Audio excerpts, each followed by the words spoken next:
water somehow gets in this chimney and causes problems.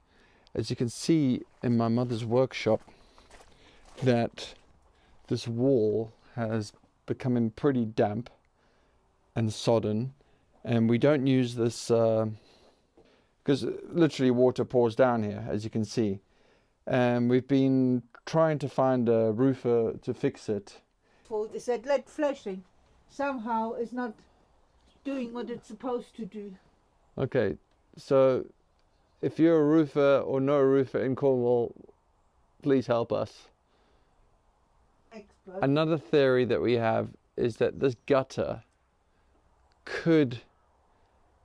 might not be working and causing water to stream down, because we notice that this cover here gets quite wet too. So we're thinking that, and we haven't been up there to look at the gutter recently, so maybe it's the gutter. But yeah, this wall is a little affected by the water, but not nearly as much as this part.